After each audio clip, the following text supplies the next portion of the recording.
bienvenidos a una edición más de Investigando Ando. El día de hoy trabajaremos el libro de metodologías de la investigación escrito por Roberto Hernández Sampieri. A continuación, mis compañeros y yo abordaremos el final del capítulo número 9, que nos enseña otras metodologías cuantitativas de investigación y cómo se codifican estas respuestas en un instrumento de medición.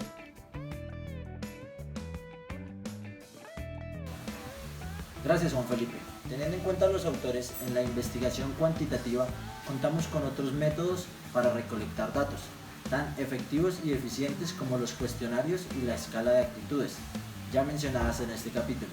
A continuación, haremos un repaso por cada uno de estos otros métodos de recolección de datos. En primer lugar, encontramos el análisis de contenido cuantitativo. Esta es una técnica para estudiar cualquier tipo de comunicación de una manera objetiva, que permite cuantificar los mensajes o contenido para luego someterlos a un análisis estadístico. Por ejemplo, al medir la cuota de pantalla de los canales nacionales en tiempos de coronavirus y luego hacer un posterior análisis. En segundo lugar, encontramos el método de observación. Este consiste en registrar sistemáticamente comportamientos y situaciones observables a través de categorías y subcategorías, como por ejemplo sería registrar las variaciones en las cifras de violencia intrafamiliar sucedidas en el periodo de confinamiento.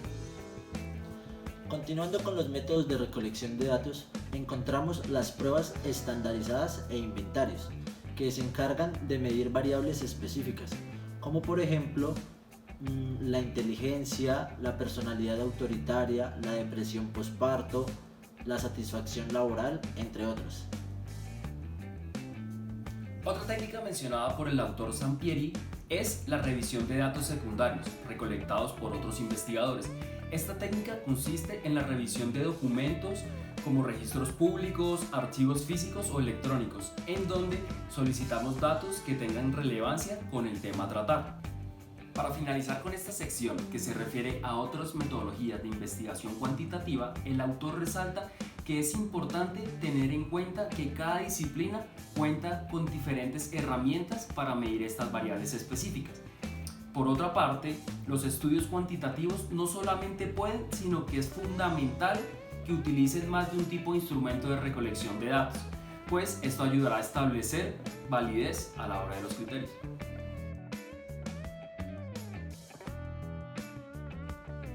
Gracias a nuestros compañeros por la explicación. Ahora abordaremos el siguiente tema. ¿A qué le suena a usted lo siguiente? ¿Cómo se codifican las respuestas de un instrumento de medición? Un poco complejo, ¿verdad? Después de leer sobre este tema, buscamos la forma más efectiva de aclarar de qué se trata. Empecemos por comprender qué es la codificación. Se conoce como el proceso de conversión en símbolos de determinada información, con el fin de ser comunicada y a efectos de ser entendida por el receptor. Una vez se recolectan los datos, estos deben codificarse, bien sea con símbolos o con números, ya que por lo contrario no se realizará ningún análisis o solo se podrá contar el número de respuestas en cada categoría. Teniendo en cuenta lo anterior, hablemos sobre los valores perdidos y su codificación. Cuando las personas no responden a un ítem, contestan de forma incorrecta o no puede registrarse la información de la forma esperada, es necesario crear la categoría de valores perdidos y se le debe asignar sus respectivos códigos. Los valores perdidos pueden reducirse con instrumentos que motiven al participante y con instrucciones claras a los entrevistadores. El número de valores perdidos no debe superar el 5% del total de los posibles datos. Si se supera el 10%, estará indicando que el instrumento de medición tiene alguna falla. Normalmente, para codificar las respuestas a preguntas o afirmaciones, se requiere de los siguientes 4 pasos. En primer lugar, establecer los códigos de las categorías o alternativas de respuestas de los ítems de preguntas. Cuando todas las categorías fueron previamente codificadas y no se tienen preguntas abiertas, este primer paso no es necesario, ya se efectuó. Si las categorías no fueron previamente codificadas y se tienen preguntas abiertas, deben asignarse los códigos a todas las categorías de los ítems. Vamos a poner un ejemplo. La siguiente pregunta es una pregunta no precodificada. ¿Practica usted algún deporte al menos una vez por semana? Y las opciones de respuesta que tenemos son sí y no. Ahora bien, Al codificar, asignamos el número 1 al sí y el 0 al no. Vamos con el segundo paso. Una vez están codificadas todas las categorías de los ítems, se procede a elaborar el libro de códigos. Este describe la localización de las variables y los códigos asignados en una matriz o base de datos. Los elementos comunes de un libro de códigos son: primero, variables de investigación; segundo, preguntas o ítems, categorías, códigos y número de columnas en la matriz de datos que corresponde a cada ítem. Supongamos que tenemos una escala de Likert con 3 frases, como por ejemplo: primero, la Dirección General de Impuestos Nacionales informa oportunamente sobre cómo, dónde y cuándo pagar los impuestos. Segundo, los servicios que presta la Dirección General de Impuestos Nacionales son habitualmente muy buenos. Tercero, la Dirección General de Impuestos Nacionales se caracteriza por la deshonestidad de los funcionarios. A, muy de acuerdo; B, de acuerdo; C, ni de acuerdo ni en desacuerdo; D, en desacuerdo; E, muy.